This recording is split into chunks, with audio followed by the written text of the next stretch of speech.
Assalamualaikum warahmatullahi wabarakatuh. Selamat datang di mata pelajaran biologi. Ini pertama kalinya kita belajar tatap muka secara daring, walaupun tidak live, paling tidak dengan seperti ini, mudah-mudahan bisa membantu kalian dalam mempelajari atau memahami pelajaran yang akan kita pelajari. Hari ini kita akan belajar mengenai materi genetik. Bab ini adalah materi selanjutnya. Sebelum kita masuk ke dalam materi tentang sintesis protein dan replikasi DNA. Ini adalah materi yang akan kita pelajari. Ada 3 komponen materi atau subbab. Yang pertama, kita akan membahas mengenai kromosom. Yang kedua, kita akan membahas mengenai gen, yaitu apa itu kromosom, apa itu gen. Yang ketiga, kita akan membahas mengenai asam nukleat, baik itu DNA maupun RNA. Nah, setelah kita membahas mengenai 3 materi genetik tersebut, barulah kita akan membahas mengenai proses replikasi DNA. Berikutnya adalah sintesis protein.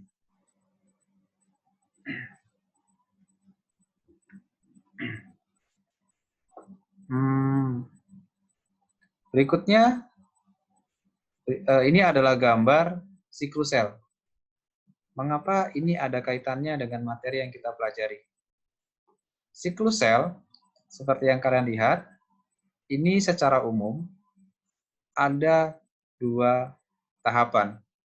Tahapan pertama disebut dengan interfase atau tahapan yang paling lama, dimulai dari G1, S, G2.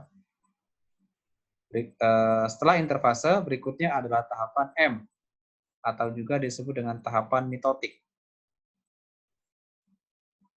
Pada manusia, ada tahapan pertumbuhan dan perkembangan.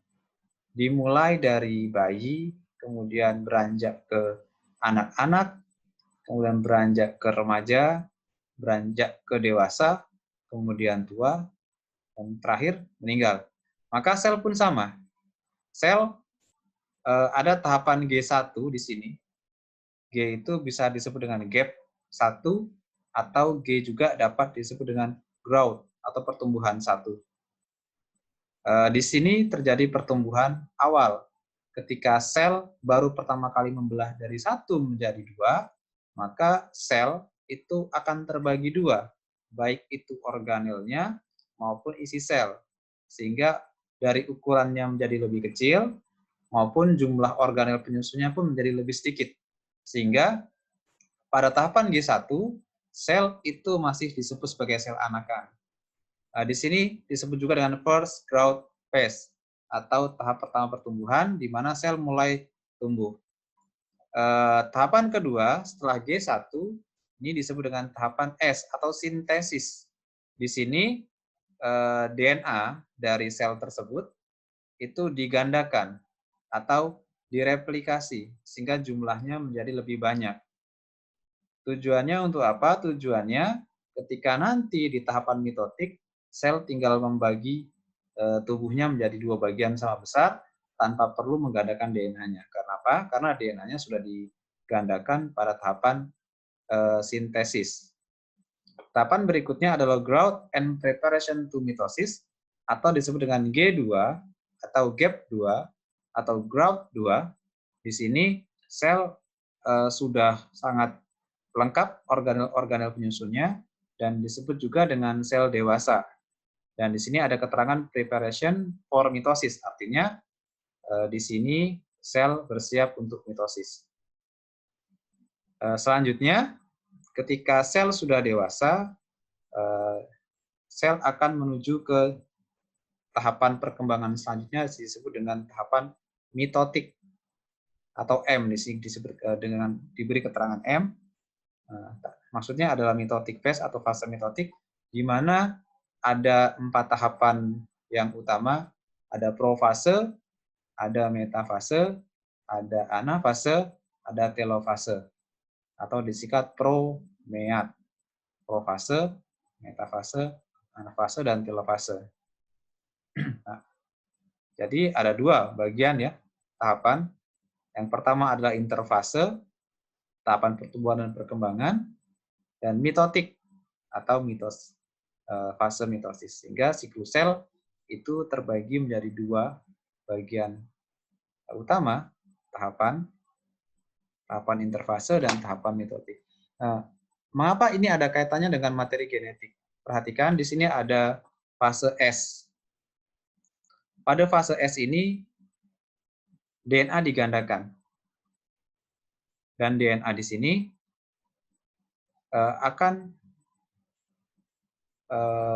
berfungsi ketika sel masuk ke tahapan mitotik.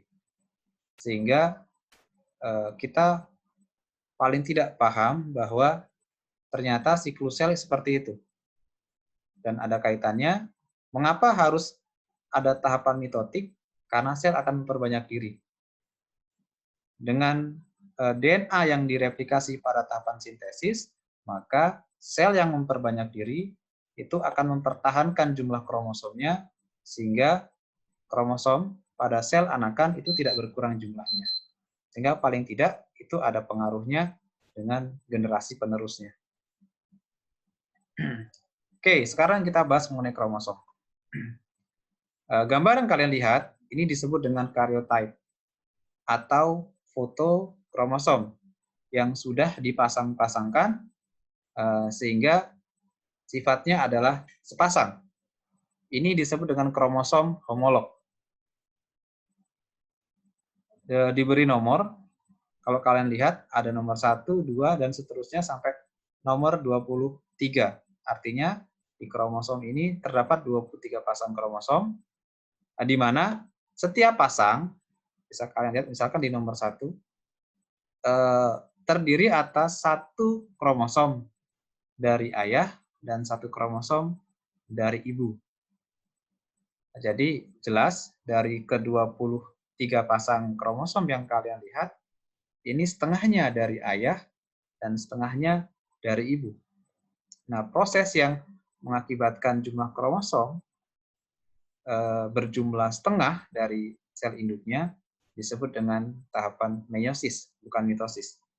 Di sini bentuk kromosomnya, kalau kalian lihat lengannya lebih sederhana.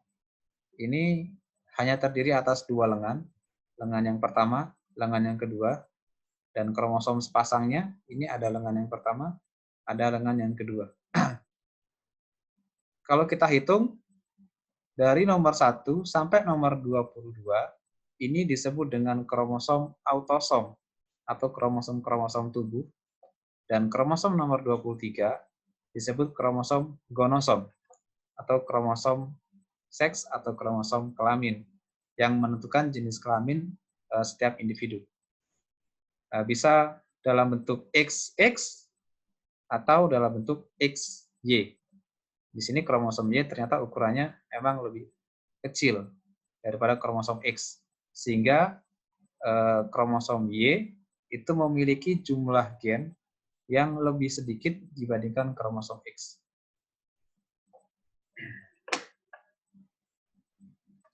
Oke, berikutnya bagian-bagian kromosom. Secara sederhana, bagian kromosom dapat kita lihat seperti gambar yang di layar kalian. Memang gambarnya sedikit berbeda. Tadi di gambar slide sebelumnya, kromosomnya hanya memiliki 2 lengan.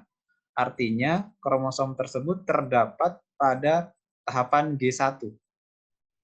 Oke, tahapan G1, di mana kromosom belum mengalami replikasi. Nah, ketika kromosom sudah masuk ke tahapan S, jadi tadi di awal ada G1, S, dan G2. Nah, kromosom dengan bentuk yang seperti ini, artinya kromosomnya sudah direplikasi. Artinya, jumlahnya menjadi lebih banyak. Dan lengannya akhirnya juga lebih banyak. Oke,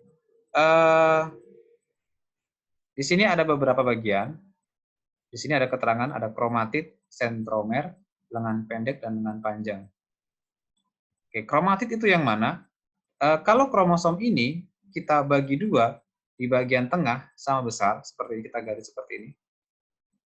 Nah, jadi ada bagian kanan, ada bagian kiri. Satu bagian kanan, misalkan, ini disebut dengan kromatid. Satu bagian kiri disebut dengan kromatid juga. Kalau seluruhnya disebut dengan kromosom. Tapi kalau setengah bagian disebut dengan kromatid. Itu yang dimaksud dengan kromatid, setengah bagian dari kromosom. Sentromer itu bagian pusat dari kromosom yang membagi lengan kromosom menjadi dua bagian.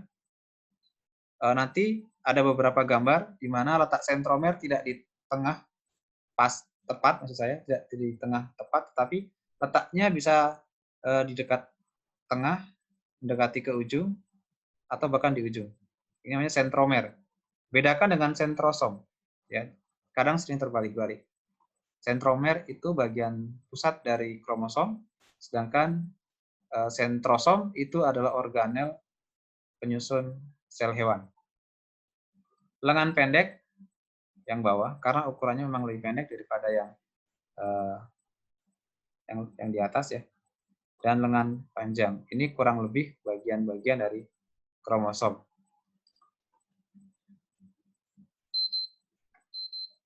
Oke, kromosom itu adalah bagian dari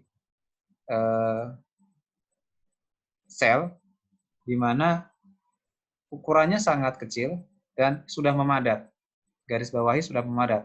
Kenapa disebut sudah memadat? Karena kromosom sendiri itu merupakan sekumpulan dari benang-benang yang sangat kecil yang menyusun kromosom menjadi satu kumpulan yang sangat padat. Oke, kita lihat gambar yang paling kiri. Ini disebut dengan DNA. Sangat kecil, benang-benang halus. DNA kemudian menguntai protein-protein kecil yang disebut dengan histon. Jadi DNA ini menguntai protein-protein kecil yang disebut dengan histon. Histon kemudian memadat, menguntai menjadi lebih kecil, menjadi lilitan-lilitan kecil. Atau ini disebut dengan koil. Kemudian lilitan ini menguntai kembali menjadi lilitan yang lebih besar, yang disebut dengan supercoil. Kemudian supercoil ini akan menguntai kembali menjadi padatan yang disebut dengan kromosom. Jadi kalau bentuknya seperti ini, ya, yang pertama ini disebut dengan kromatin atau benang-benang kromatin. Tapi kalau sudah memadat, disebut dengan kromosom. Jadi kalau kromatin itu kromosom yang belum memadat. Tapi kalau sudah memadat, namanya disebut dengan kromosom.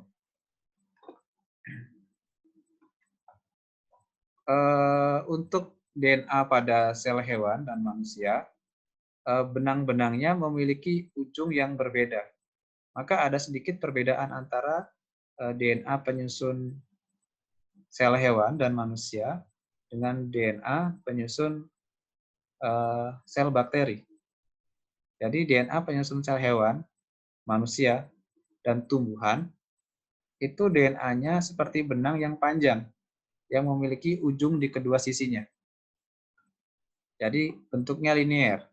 Ada ujung satu dengan ujung satunya. Kalau itu semuanya diuntai. Jadi kalau diuntai maka ada ujung satu dengan ujung yang lainnya. Tetapi untuk DNA sel bakteri, bentuknya seperti cincin, tidak ada ujungnya.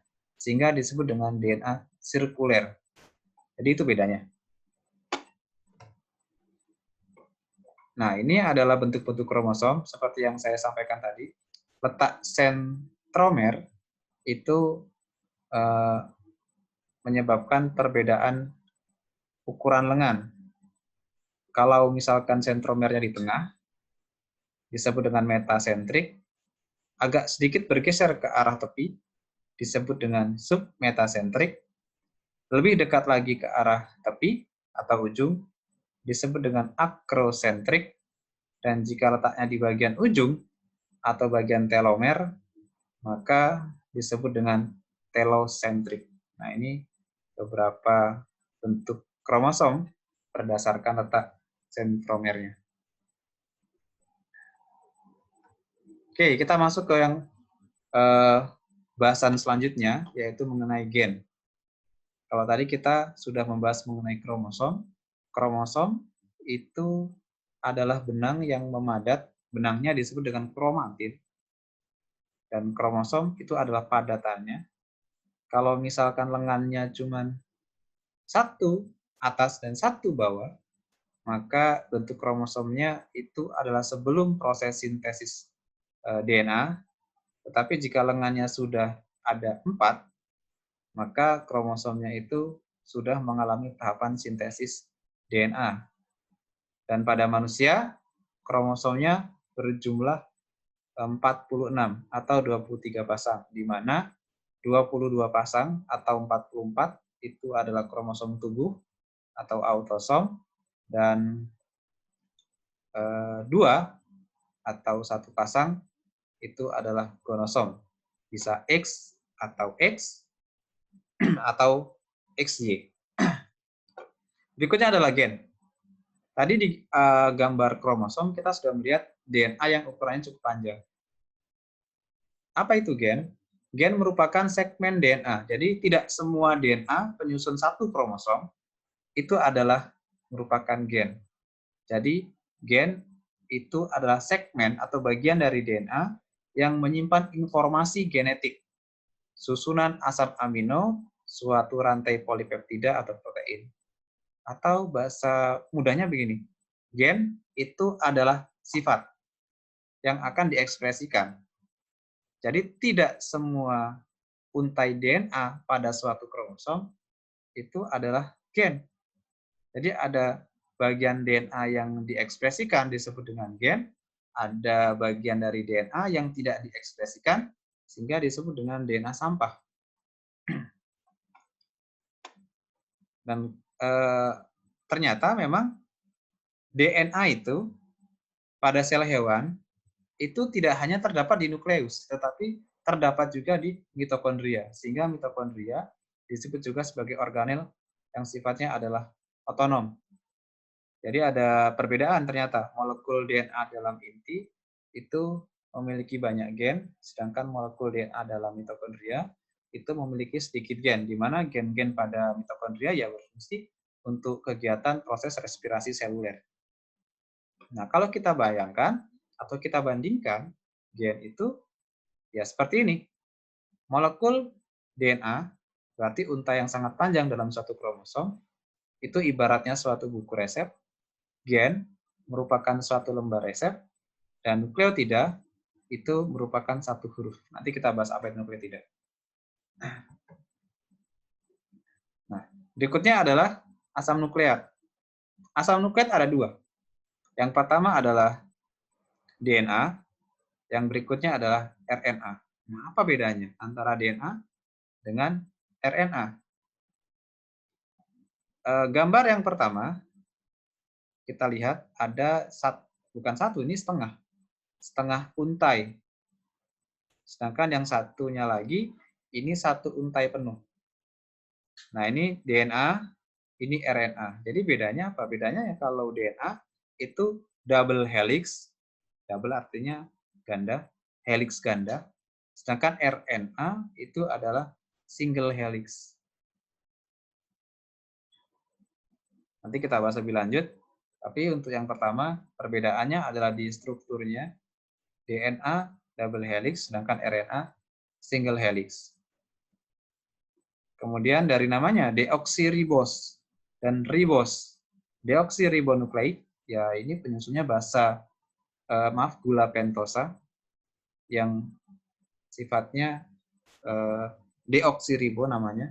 Ini ribosa. Dari gula penyusunnya sudah beda. Oke, DNA. DNA itu strukturnya, kalau kita perhatikan, double helix, dan di tengah dari DNA ada bagian yang menghubungkan antara unta yang satu dengan unta yang lainnya. Dan di sini ada hurufnya. Ada 5, 3, ada 3, 5. Bentuknya sedikit berbeda. Nanti kita bandingkan dengan gambar selanjutnya. DNA bentuknya seperti tangga yang dipelintir, sehingga anak tangganya membentuk bagian yang seperti ini.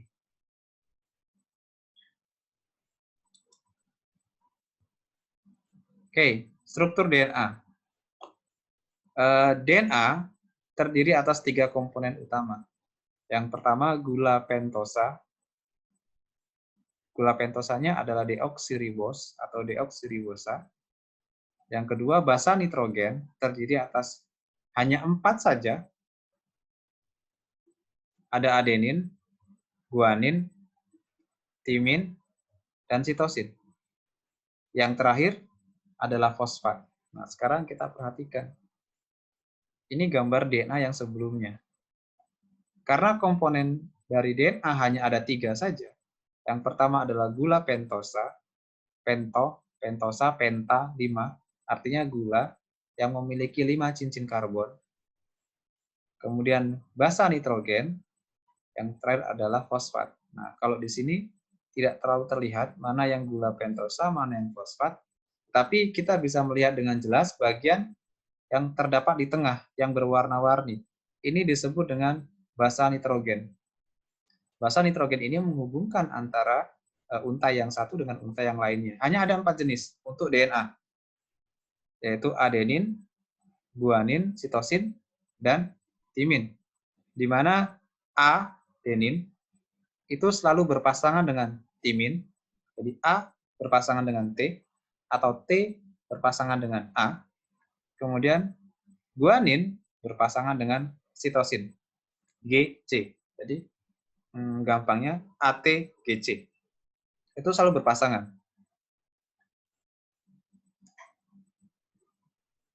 Nah, ini gambar 2 dimensi untuk memperjelas bagaimana struktur DNA. DNA yang berbentuk double helix seperti ini, yang berpilin, ketika dibuat lebih datar strukturnya, maka strukturnya seperti ini. Ada basa nitrogen, C selalu berpasangan dengan G, A selalu berpasangan dengan T, CG, AT, CG, GC, walaupun dibalik tetap berpasangan. Dan di sini di bagian untai terdapat gula pentosa dan fosfat. Nah, ini bentuknya kalau dijabarkan kurang lebih seperti ini. Yang bulat kecil ini adalah fosfat, sedangkan yang berbentuk seperti penta ini adalah gula pentosa. Jadi fosfat, gula pentosa, dan basa nitrogen. Nah, tadi yang dijelaskan tadi di awal bahwa ini disebut dengan satu nukleotida. Satu nukleotida itu adalah satu komponen yang terdiri atas satu fosfat, satu gula pentosa, dan satu basa nitrogen. Kalau fosfatnya tidak dihitung, hanya gula pentosa dan basa nitrogen, maka disebut dengan nukleosida. Fosfat, gula pentosa, basa nitrogen, nukleotida, gula pentosa, basa nitrogen, nukleosida. Nah, kalau kita lihat strukturnya, maka kita bisa melihat struktur antara untai kiri dengan untai yang kanan ini tidak sama. Yang satu seakan-akan mengarah ke atas, yang satu seolah-olah mengarah ke bawah. Nah, struktur ini disebut dengan antiparalel. Tadi ada penomoran 5, 3, 3, 5. Maksudnya apa? Itu letak cincin karbon yang paling ujung. Jadi misalkan kita lihat pada bagian kiri dari untai DNA di gambar, maka cara menghitung penomoran rantai karbon itu secara apa namanya ya? Searah jam. Dimulai dari bagian ujung, ini adalah 0, kemudian 1, 2, 3, 4, 5. Nah, di sini sisi atau ujung 5 absen. Nah, sekarang di sisi yang lainnya ada 0 di ujung 1, 2, 3, 4, 5. Ujungnya yang mana? Ujungnya yang di sini. Maka di unta yang sebelah kanan, ujungnya 3 absen. Yang ini 5 absen. Maka yang ini kebalikan. 0, 1, 2, 3. Ujungnya 3 absen. Yang ini 0, 1, 2, 3, 4, 5. 5 absen. Maka untuk gambar DNA ini 5 absen, 3 absen, 3 absen, 5 absen. Kurang lebih seperti itu. Dan basa nitrogennya hanya ada 4. Adenin, timin, guanin, dan sitosin. Antara basa nitrogen itu dihubungkan oleh ikatan hidrogen. Jadi T, A, G, C, A, T, C, G ini dihubungkan oleh ikatan hidrogen. Ikatan hidrogen ini adalah ikatan yang sangat lemah. Misalkan T dan A. Antara T dan A atau antara A dan T itu dihubungkan dengan 2 ikatan hidrogen. Antara G dengan C itu dihubungkan dengan 3 ikatan hidrogen. Karena sangat lemah ikatan hidrogen tersebut, maka antara untai yang satu dengan untai yang satu itu mudah lepas ketika pada suhu tertentu. Misalkan sekarang yang sedang digunakan untuk proses pengecekan penderita COVID itu adalah tes PCR. Nah, tes PCR itu dilakukan dengan cara memanaskan sampel DNA yang didapatkan dari pasien dengan panas atau suhu tertentu, paling tidak 90 derajat, maka DNA tersebut akan terlepas antara untai satu dengan untai yang lainnya. Kemudian ketika suhunya diturunkan, maka DNA ini bisa menyatu kembali. Nah, inilah keunikan dari ikatan hidrogen yang menghubungkan antara untai satu dengan untai yang lainnya pada DNA. Jadi, kembali lagi tolong diingat, antara T dengan A itu terdiri atas 2 ikatan hidrogen, dan antara G dengan C itu terdiri atas 3 ikatan hidrogen. Jika DNA itu terdiri atas double helix, kalau RNA itu single helix. RNA itu dibentuk dari DNA. Jadi yang ada di inti sel itu adalah DNA, dan DNA itu menghasilkan RNA yang fungsinya nanti akan digunakan pada proses sintesis protein. Jadi sifat RNA sendiri itu tidak seperti DNA yang tetap jumlahnya dan ada di nukleus terus-menerus, tetapi DNA itu dihasilkan sesuai kebutuhan. Jika sel itu sedang tumbuh, maka RNA-nya jumlahnya akan banyak. Karena RNA akan difungsikan untuk menghasilkan protein yang fungsinya juga untuk proses pertumbuhan sel itu sendiri. Nah, kalau kita perhatikan, RNA terdiri juga sama seperti DNA. RNA terdiri atas gula pentosa, tetapi gula pentosanya adalah ribosa. Tadi di DNA, itu gula pentosanya adalah deoksiribosa. Sama-sama gula pentosa, tetapi berbeda penamaannya. Dan basa nitrogennya ada satu yang beda. Oh, ini bukan timin ya, ini maksudnya purin. Nanti saya edit. Untuk basa purin, maaf, tolong diingat kembali, ini bukan timin, purin. Basa purin itu adenin dan guanin. Basa pirimidin, nah ada yang beda. Yang beda adalah di sini urasil, sedangkan di DNA itu timin. Jadi untuk RNA tidak ditemukan basa timin, tapi penggantinya adalah urasil dan sitosin. Ya, jadi ada 4 basa nitrogen juga, tetapi tidak ada timin, digantikan oleh urasil dan fosfat. Oke, ini ada gula pentosa dan fosfat, dan ini ada basa nitrogen yang terdiri atas 4 basa nitrogen juga, tetapi tidak sama dengan DNA karena ada adenin, guanin, sitosin, dan urasil yang menggantikan timin. Oke, sampai di sini pembelajaran kita mengenai materi genetik. Mudah-mudahan bermanfaat. Selanjutnya, setelah materi ini, silakan kerjakan tugas yang sudah saya lampirkan di form Google yang saya buat. Terima kasih, saya akhiri. Assalamualaikum warahmatullahi wabarakatuh.